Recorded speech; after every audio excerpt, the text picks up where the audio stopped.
So there was a storm rolling in, but I wanted to ride down to the river and camp in a spot that I'd been scouting out for the past few weeks. So the goal was to get in there, set up my camp, cook my dinner before the storm rolled in. I'm pretty sure I accomplished all that.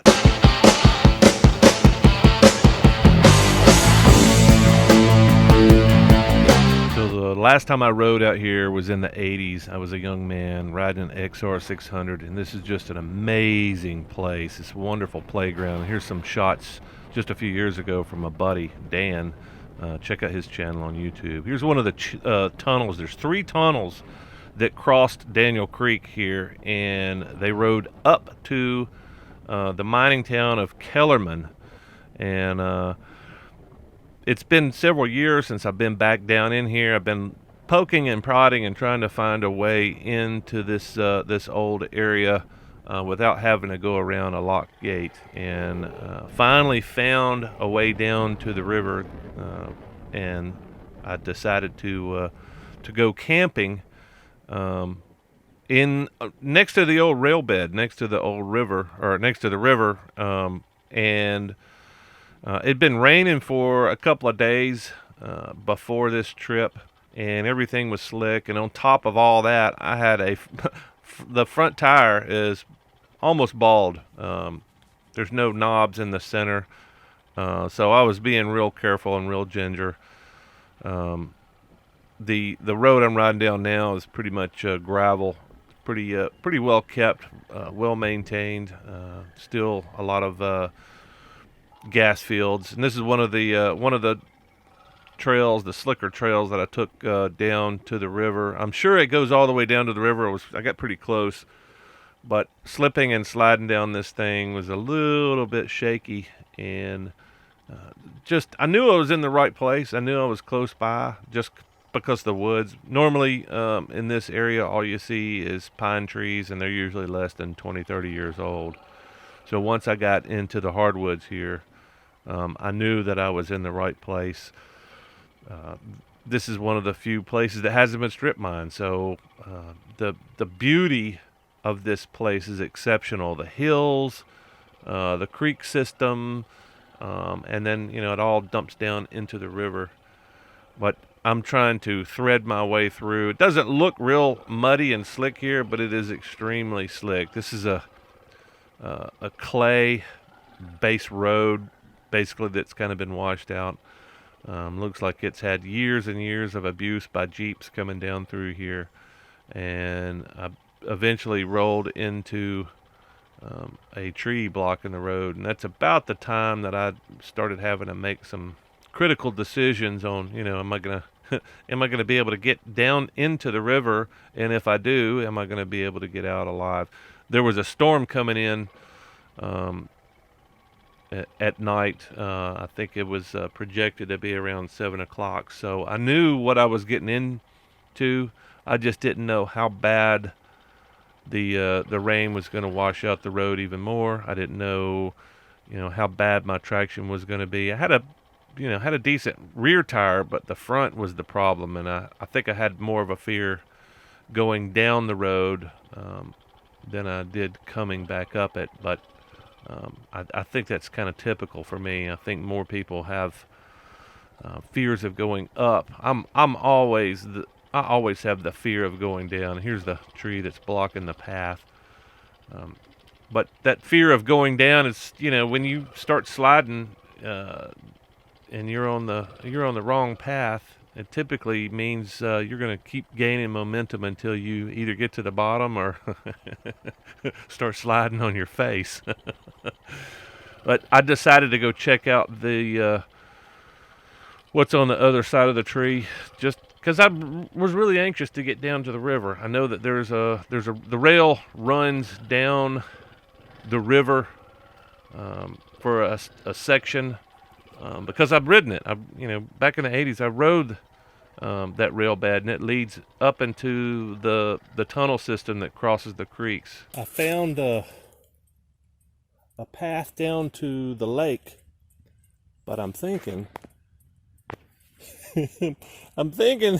this might be A little bit too much adventure today. The road's pretty washed out. There's a tree right there. I could probably, yeah, I could get down in there.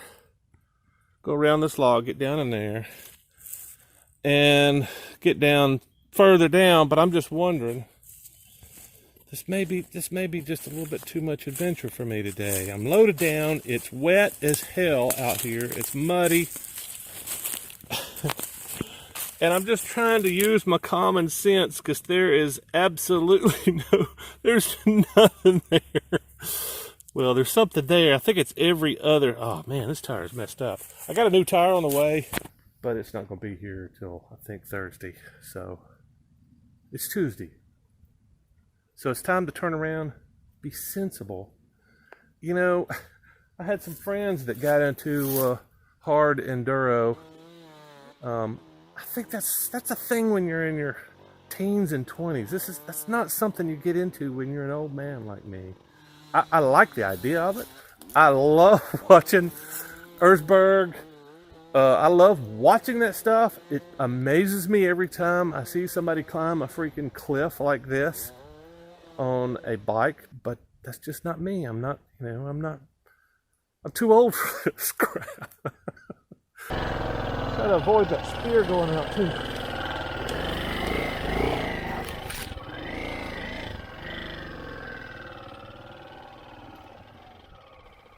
As I turned around and tucked my tail between my legs and rolled back out, I realized that this clay was much slicker than I'd even imagined coming down, and I was pretty happy at this point to be looking for another spot. This is definitely a spot I want to come to, just not not after the ground is saturated. I'm sure I can get in and out of here, hopefully. And you know, even if the road is so washed out that there's a wall that I have to jump down and back up, I'd probably cut another single track trail beside it if I wanted to. But you can see a little bit of the destruction my tires made on the way down. I just really didn't realize how slick it was until I started rolling back up.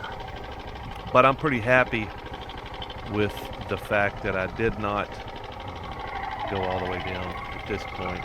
I'm not really sure exactly how far away I was from finding my ultimate camp spot, but I'll have to go back in and see if I can find more trails and access to my old stomping ground. And you can see even here the road, the 4-track that I'm riding is just so beautiful. If you take out the telephone poles, there, and you know, some of the gas line stuff, and even some of the gates. This is the gate at the top of the hill. It seemed like the last time I was here, that gate was locked, but it's kind of hard to remember. I've been exploring out here for several weeks now, trying to find a path down to the river. But this was what I felt like I could just hear.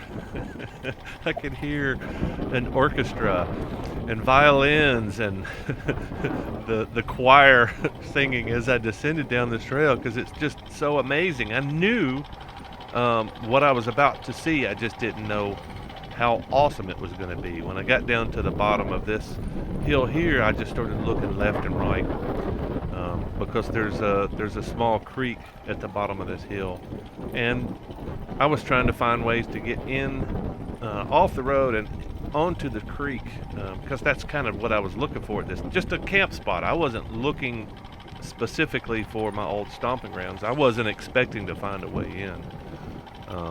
I didn't know I was coming down on the rail bed. This was basically, from what I can remember, this was the end of the trail that I used to ride on.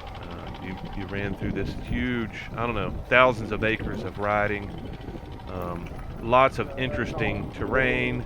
I always described it as a mix between Utah and Colorado as far as the diversity of terrain. And you can see it's just the woods are just beautiful here, but uh, the diversity is well away from here. I mean, this is just woods, and this is the creek that I was talking about. Looks like the road's kind of washing out a little bit. It's beautiful. And I'm looking for places to crawl in off the road here so I can hang a hammock. I like creek camping. I had no idea that I was going to be able to get to the river and the old rail bed and the things that I finally wound up seeing. But it was a chorus. That's what I heard. It was a chorus in my head that, you know, this miraculous discovery. And I'm coming up on a rock slide. It looked like the whole wall of this cut collapsed and dropped this huge boulder right in the middle, which is probably going to keep most vehicles out of here. It's always good to have a motorcycle in situations like this when the road turns to single track. It looks like somebody's been through here already in a four-wheel vehicle. But I was really blown away when I got down here and realized where I was at. This is the old rail bed as I'm sitting here at this intersection, and I'm assuming this rail bed is probably about 100, maybe 110, 15 years old, because it runs up to the old rail line ran up to the ghost town of Kellerman. And if you been watching my channel recently, you noticed maybe my fascination with ghost towns, and I have been riding my motorcycle to a lot of these ghost towns recently, so I'll leave that playlist, the ghost town playlist, at the end of the video if you want to check that out. It's pretty interesting. But Kellerman is at the end of this rail bed, which kind of is starting to tie everything back together. Lots of interesting places to tie a hammock up here, and I wanted to get on top of this little hill here to see exactly where I was gonna hang out. But as I realized, it's a little bit noisy. I think this is a pump house at the end of this road here. I think it's just pumping water maybe up into the wells. I'm not really sure. Maybe it's pumping water into the river. I don't know. I'm not real familiar with how these wells operate, but I decided to get off and explore a little bit. It's maybe 32 years since I've been down here, and I'm not even sure I've been down to this spot, but I recognize it because I rode this in my teens and 20s, and and this was one of the most magnificent playgrounds. I mean, I guess I could have grown up in Moab or Colorado or something like that, but as far as Alabama goes, this situation here being, I think I had a 15-minute ride, maybe. Look at this stuff. I mean, I know the stuff is in Alabama. It's just not all over the place. And, you know, the places that it is that you have access to are so limited. So this would have been a good camp spot, but I was still in search of the perfect camp spot. And I knew that there was probably going to be some better spots. I just didn't know how far down the rail bed I was going to have to go to get there. I also knew that there were some pretty big puddles about the size of some small lakes in between me and them. I was a little bit concerned about the front tire on this lower section, but since I wasn't going up and down hills, or wasn't planning on going up and down any hills, I wasn't really concerned. But I did have some concerns going through these small lakes. Just because I've got electronics in the top case. I've got a bunch of camping gear that would probably get wet because I didn't bring any dry bags this trip. Just because I figured I could at least get into camp without getting wet.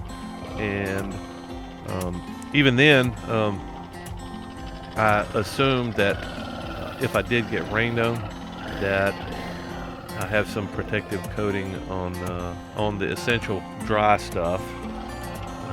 and I was assuming that I was going to be able to protect everything from the possible downpour that I might experience, either getting there or back. Not that far from the house, so I wasn't really concerned. Cross country stuff. If I'm doing cross country stuff, I always have a dry bag for at least my sleeping bag and some, dry clothes. Something to prevent hypothermia. Everything goes in that dry bag for the cross country stuff. But this was not as essential. I felt if everything got drenched, I could turn around and go home. But I really didn't want to turn around. I wanted to camp, and I wanted to camp in the storm that was coming up. I like the rain. Talked about that a few times, but I really like the rain, unlike most people. But this is where I decided that I was in the right place.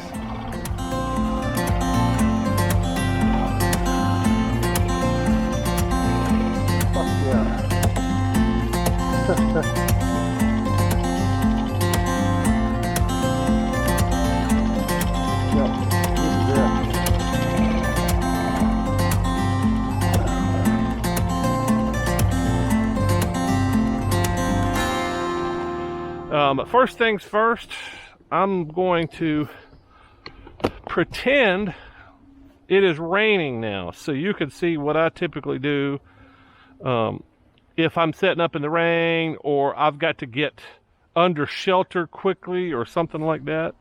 It's a little bit tricky to keep from getting everything else wet, but you can also, if you're going to sacrifice anything, sacrifice maybe the clothes you're wearing rather than sacrificing, we'll talk about those later.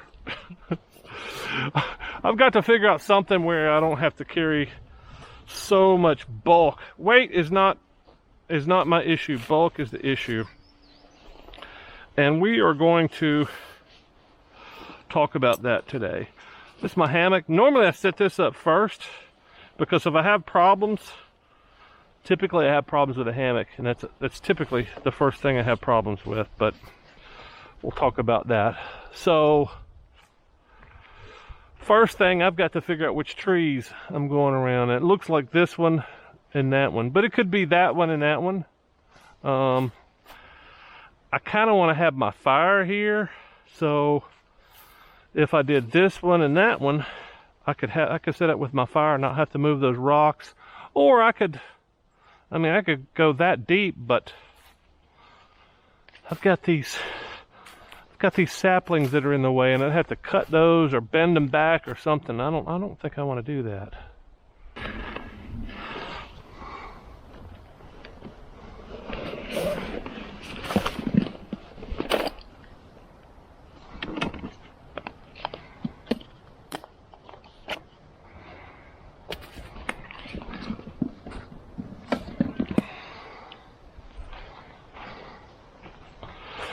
So, yeah, I don't typically knock down a bunch of trees, but sometimes when they're all growing up like this, you got to make a choice.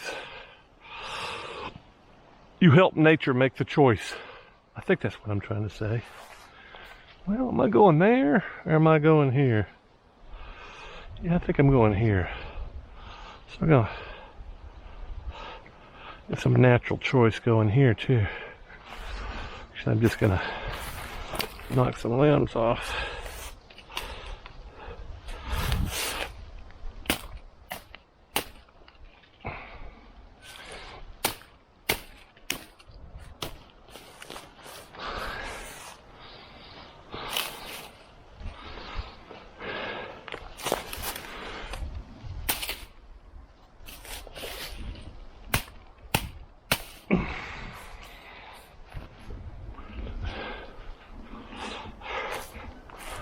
So yeah, if it was raining, I probably wouldn't do all this, but I want the perfect camp spot.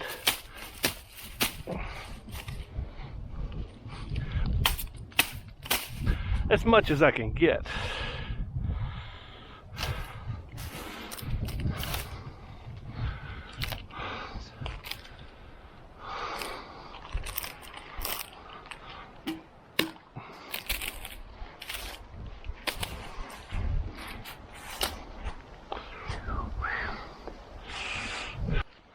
So let's get the tarp up first. So normally what I do with my tarp, I hang my hammock up high, well above my head. Usually, sometimes it's almost as far as I can reach. So I've got the right sag. So the hammock comes down like this, and then I tie my tarp just about eye level. Seems to work out pretty well there. I could get both lower to the ground, but I like getting up off the ground easy. And that typically means making my hammock into a chair. But I tie these things off so it's easy to get my ridge line quickly. And I'm going to try a trucker's hitch this time, because I am learning new knots, and I think I've learned this one. We're gonna find out though. You're definitely gonna find out if I learn my trucker's hitch. Now, and we're going to about, what'd I say, eye level? Yeah, let's do eye level. And that's gonna be, let me pull out a little bit more. So like I said, I am learning the trucker's hitch, which means this is actually the first time I've practiced this in the field. And I picked up this knot off of Cold Cracker Bushcraft. He's got a pretty interesting channel, I'll link it below. But rather than teach you how to do this knot, I would rather just learn it and be much more comfortable with it. I've been doing a redneck version of this for quite some time. It's really a convenient knot because it's the one I tied is kind of convoluted, but the best thing about it is it's pretty quick to set up and it's very quick to set down. You just pull the tab and it just comes loose, and that's what I'm doing here. I think I tied 5 or 6 of these knots, and they all seem to work out pretty well, so I was excited with my first experiment. He's got an interesting technique. I think I'm going to see if I can come up with a better technique to teach this, but I need to become much more comfortable with it, because I'm definitely, you can see I'm not real comfortable with it now. He shows you how to invert your hand and pull that first tensioning knot on it, and his technique is interesting, but it seems a little bit clunky and difficult. I think that there's probably a better way to do it, but I'm going to play with it a little bit first before I teach it. I am going to show you the prusik knot here. I've been tying the prusik for a couple of decades now. I'm pretty comfortable with that, and it's a very handy knot for tying what I'm about to tie, and hopefully you'll get something out of it too. I'm going to try something different and interesting. I've never seen this done before, but I've used prusiks before, and this is a prusik knot. What I'm trying to do is I want to tie this up like that so I can watch the fire, or pull the fire underneath the tarp a little bit more and cook in case it starts raining. So since I don't have a tree to do that, the closest one is over there, but I don't want to have to climb 15 feet up to tie it up here. So what I'm thinking what I'm going to try to do is run this paracord to this tree, and then I'm going to try to prusik off of this onto that line that's going to be right there. So let's try that. So let's see how far up I can get on this tree, number one. I usually try to bring, I wonder what kind of leaf stringer that thing is. I don't recognize that. Kind of looks like poison ivy. Ooh, that is poison ivy. I am not getting into that. Well, no, I'm going to take this shit down. That's what I'm going to do.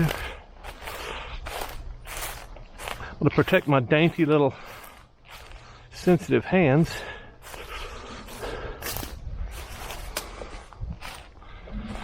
I'm going to glove up. Bitches. Yeah, I need to learn more about plants. Yeah, I'd really like to, I really like to share my knowledge of outdoors. I really want to share bushcraft. But my kind of sharing at this point would be sharing as I learn. And that's probably not the best way to teach. I think I would be better off just directing everyone to the places that I learn from, which there are some fantastic bushcrafting channels out there, and that's where I get most of my information from. And I think that that's probably the best thing for me to do. That's Virginia creeper. That's okay. And now I think all that poison ivy's gone, so I'm going to tie up there.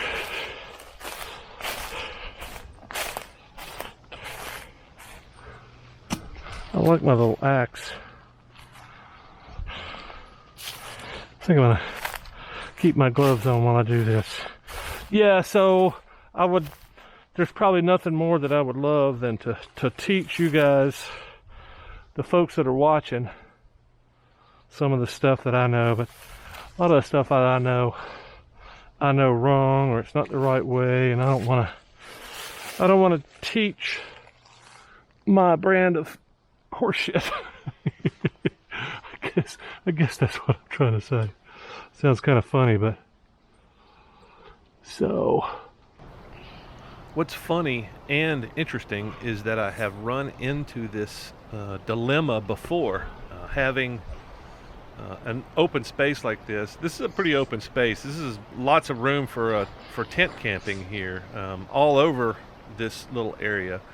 And as a result, with the open space, you don't have that many places to tie off to do the interesting things that I want to do with my tarp. And this kind of opens up a lot of possibilities for future camping and, flying that tarp like I like to do on occasion. And this is the prusik knot. This is actually a climbing knot.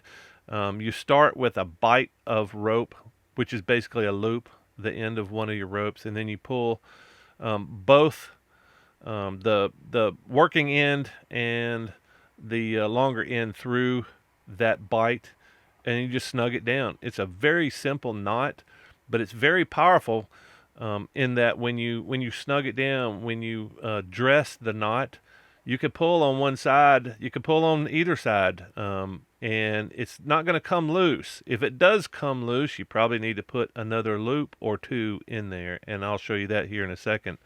But it's kind of hard to see.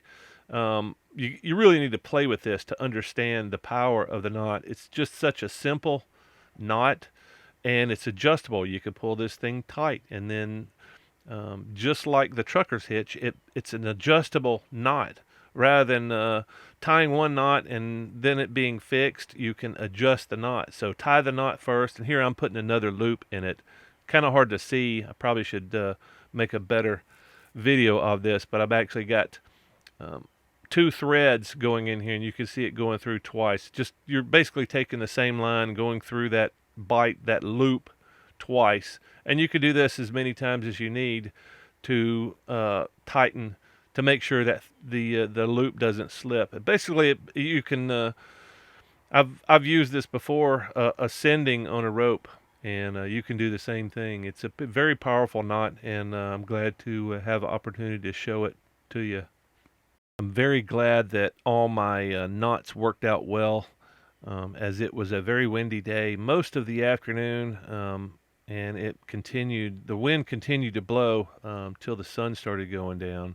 So that is a good testament to the power of the knots that I used, and maybe I actually pulled it off correctly. But the storm started blowing in, and you could see the clouds started rolling in much faster, and it became much darker, and I was getting excited about the possibility of the storm coming in. But I had to get some wood collected for my dinner. So, I'm camping in an abandoned rock quarry, and I've just got to speculate on why they were quarrying rock from this location. The only thing I can figure is they're building this rail bed. I would say that rail bed's probably been there close to 100 years, maybe more. I think they they started working on Kellerman 1903, I think. So I would say shortly after that. But I also want to show you why I'm convinced that this is an abandoned rock quarry rather than just random rock fall. This is my first piece of evidence that this is a rock quarry, because that is a drill hole where they put dynamite. My guess is they dropped some dynamite and probably tried to tamp it down, and it went off right here, split the rock. The drill hole continued on down, or maybe it blew up. It blew up and out. But that was my first evidence that this is an old rock quarry.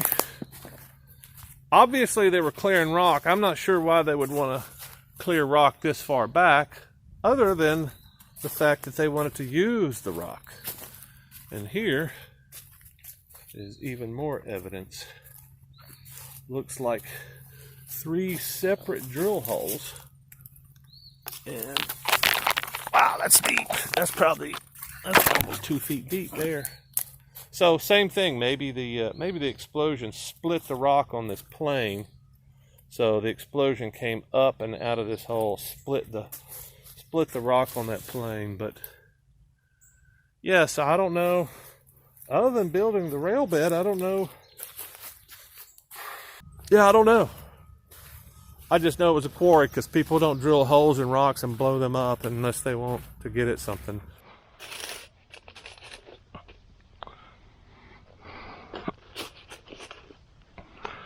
So there's all kinds of fat running around here, so that wasn't a real problem.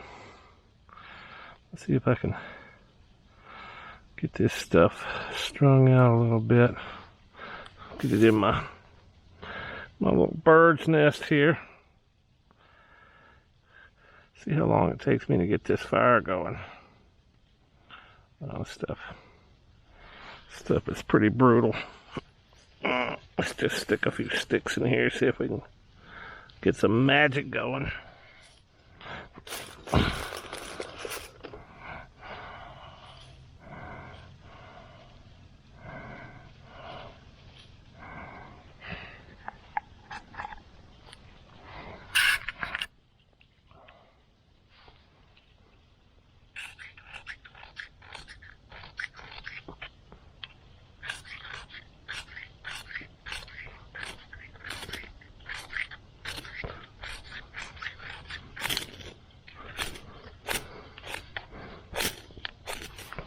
There we go. Well,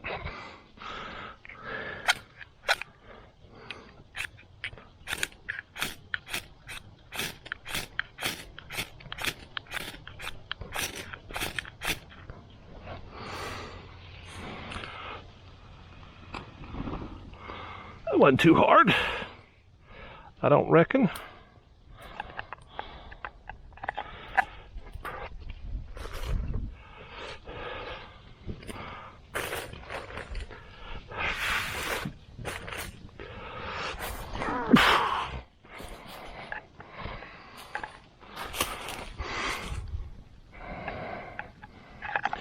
Surprised at how fast this stuff is lighting up, because it's been pretty serious raining here the last couple of days.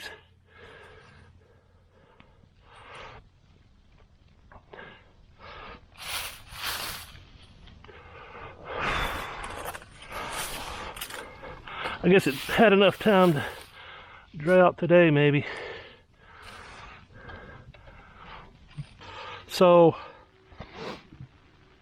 I'm not going to talk a bunch about keto. I'm just excited about eating fresh food when I'm out. And it's just a little bit more prep. It's not that difficult. If you don't like chopping food, which I think that's probably what keeps most people from cooking That's probably why the nation is obese, is because it's so much easier just to grab a pizza and throw it in the oven. And that's my guess. My guess is we are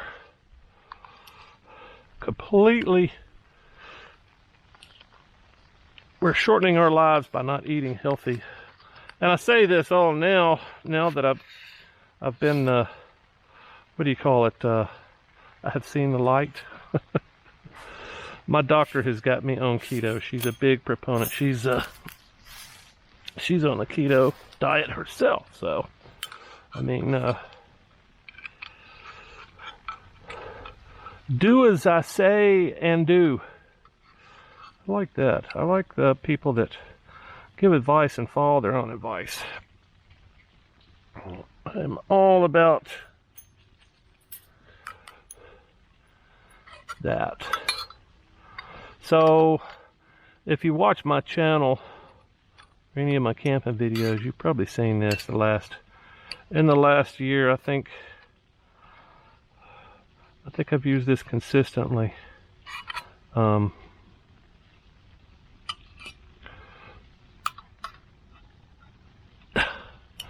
And if you're new to the channel or you haven't seen this, this is a little collapsible. Hopefully you saw what I was doing there. It's a pretty neat little grill, and I've decided that I'm going to start grilling instead of cooking in bags and eating raw stuff. I mean, I could eat raw stuff too, but it makes it more interesting when you're cooking, I think. And I'm not really sure how you're supposed to set this grill up. I'm just kind of learning as I go, and it seems like it's easier just to slip them in here one at a time. And it seems like, I don't know, maybe there's a faster way. I'm thinking this grill is a rip-off of another design, because I looked at this. I saw somebody, I think somebody pulled out their video on this one time, I don't know, 4 or 5 years ago, maybe longer than that, and I saw it. I was like, wow, that is the coolest thing ever. And I think it was all stainless. The only thing that is stainless on this are the legs and the grill rods. So, in other words, I heard some bad reviews. I may have already mentioned this. A couple of bad reviews at this thing in particular. I think I dropped a review on this right after I bought it. I was so stoked, and I started reading the reviews. Well, I don't remember. I read reviews, and a couple of the reviews at least were, it melts. The tubes melt. The storage tubes melt. Not so much melt, they warp. I was like, that kind of makes sense. It's just aluminum. These tubes here are just aluminum. So it kind of makes sense if you think about it that, aluminum is really not, you're not supposed to put aluminum on fire. And if you do, it's like big thick pans you can cook with aluminum. Damn, that smoke is killing me.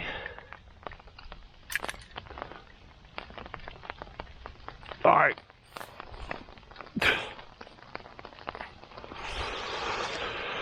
Of course, it's going to blow right in my eyes. What is up with that?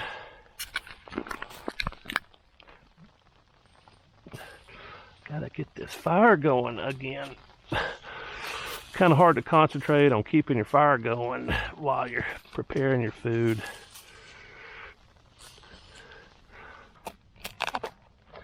I'm thinking it's going to be good, and I don't care if it's not, because I won't eat it. How could it not be good? It's got freaking Kaneka sausage in it. How could it not be good?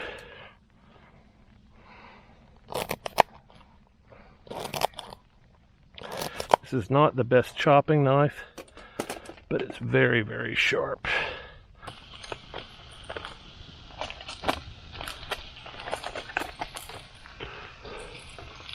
All right, I gotta get some water in there. is not enough moisture. Need some moisture.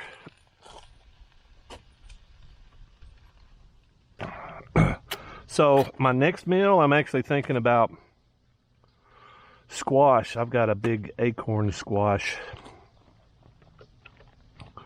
May not be able to get it done this week. I'm playing hooky from work.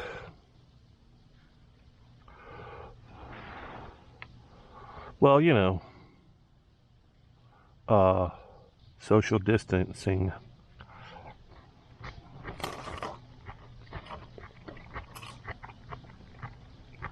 All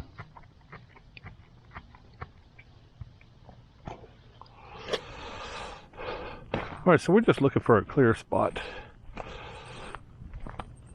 By God, next time I'm bringing a fishing rod, because this is over the top. Wow, look how calm the water got, just like that. Nothing but crazy chop before, now almost glass. All right, get some of these mushrooms.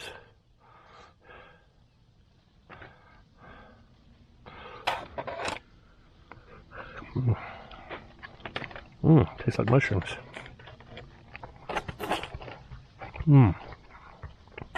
It's a little bit too much char. Oh man.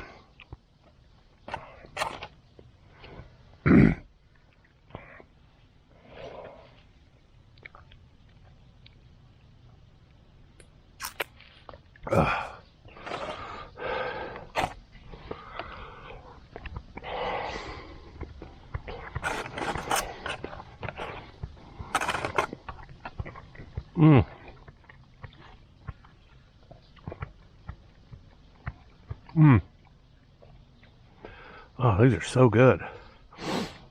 All right, I'm guessing there's crab in there. I'm just not really tasting it. I would think that it would be a little bit more powerful than...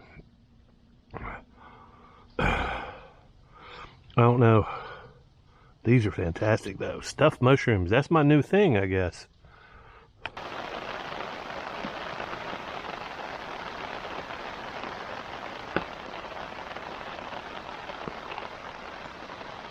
So yeah, the rain finally came. And I'm glad I'm under my tarp.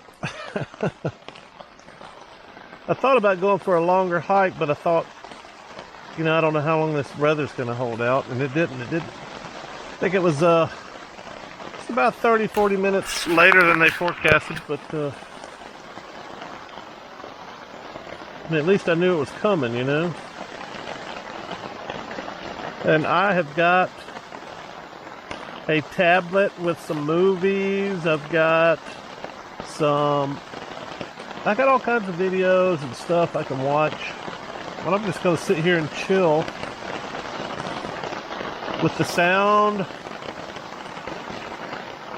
of the rain coming down.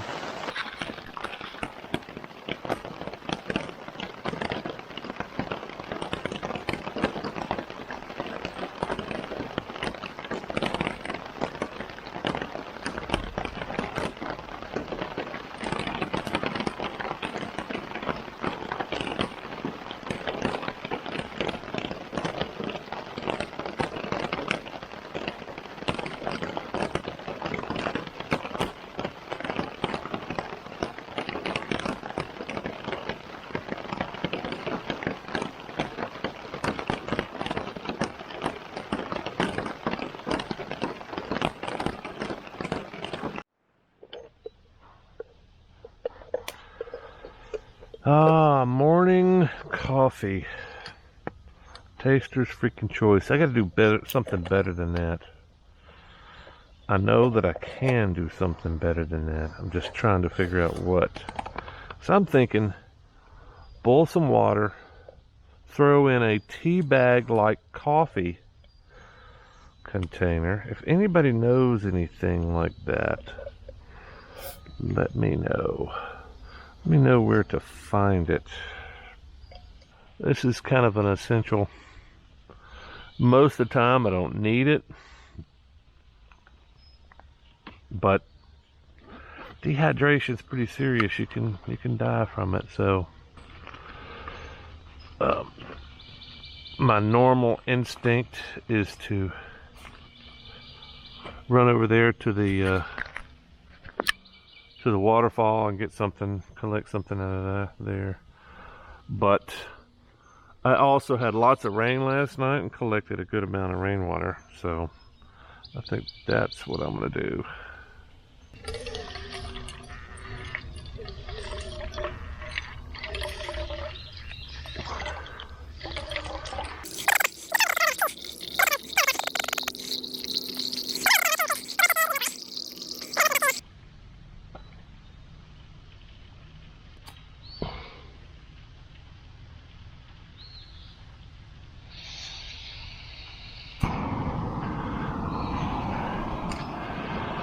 All right, we are boiling water.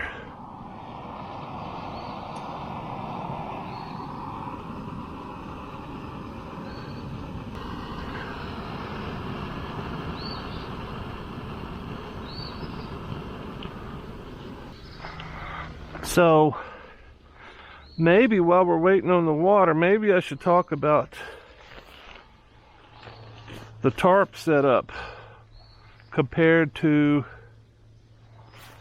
a one-man tent. I think the area could be closely compared to at least a two-man tent. I think maybe we're even approaching a three-man tent. You can see there's a little bit of dampness on the inside, but I think that's mostly because of the way I set the tarp up. I flew the tarp instead of making it an arch like, or a pitch like a house roof. So got a little bit of dampness in here. But I would say if I pitch this side like the other side, I'm pretty sure you could probably fit 4 people in here, down next to the ground. So forget the hammock right now. Just think of it as a tarp. This huge tarp could fit a 4-man, you know, if you were just to fly this over the ground, I think easily you could get 4 people under here. So I'm gonna go do some exploring by foot since that tire is so slick. I want to give the sun a little bit of time to maybe knock some of this moisture off before I pack up. And who knows what I will find. So I am out in what used to be called Camp Cherry Austin. All this stuff over here and back over here was called Camp Cherry Austin. About the time I was riding out here, they started cracking down on jeepers and bikers and four-wheelers, guys that actually wanted to come out here and have fun, because it's, number one, it's beautiful. Number two, it's very rugged. Up here, it's very rugged. The terrain is very challenging and amazing. And this, the old rail bed, so I'm thinking this is an old culvert because this is a drainage. And I bet this thing got swampy back in the day, so they put this culvert in here. There's no telling, that almost looks like cast iron. That is so crazy looking. I mean, that could have been the same iron or steel that a similar, golly, that's got to be so old. Like, that looks like how the Titanic was built, rivets.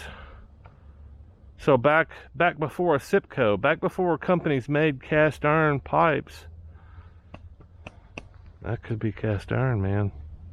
Riveted cast iron, just bend it, heat it up, bend it, put rivets in it. Yeah, so this is the old rail bed. I know, as I used to ride my motorcycle down this thing, And it's just magnificent. Ah, here we go. How about that? Railroad ties. So, who knows how old these railroad ties are? But this is one of the few things that's left of this old rail bed for sure. And I believe this is the same tracks that ran up to Kellerman. So at some point, either they split off and ran up to Kellerman. One rail kept going one way, one rail kept going the other. I don't know. Man, look at this. This is fantastic. This should be a walking trail, a park.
I can remember the first barge I ever saw. I must have been 4.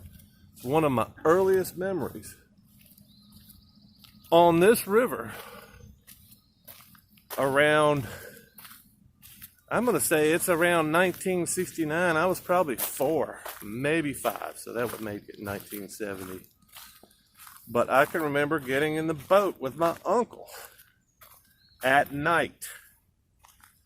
And we strolled down the river a little bit. I think we were turning around and we came back. Saw this big, huge searchlight back and forth across the river. And I was just so overwhelmed. One of the most extraordinary things I'd ever seen. It's this huge, loud machine, like a huge freight train coming down the river. And there I am, you know, barely more than a toddler bouncing around in a boat, seeing this huge thing. And we weren't going real fast, just fast enough to be impressed.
So there is no doubt that I will be coming back to this area, at least as long as they keep the gates open. Hopefully they're the folks that are managing and owning this property will see the benefit to the community and allowing folks like me to explore the beauty of Alabama and get into to find some of the history of the places like this. If you haven't checked out my Ghost Town series, I'm hoping to continue putting those out on a regular basis. I'll leave a link to those below and at the end of the video on the end screens. Please check those out. Hopefully I'll be getting back out into the woods. Hopefully I'll find some more places like this with open access to some amazing country like I'm experiencing here. And maybe next time I'll even bring a fishing rod and see, you can actually experience how bad of a fisherman I truly am. And maybe you can give me some tips if you're a fisherman. If you enjoyed what you saw today, please click the thumbs up button and share with your friends on social media. And make sure you check out the deer that are coming up close to the top of the hill. They gave me a little bit of a surprise and some interesting interaction with the wildlife. So keep watching. I'll see you on a video real soon. Awesome.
Thank you very much.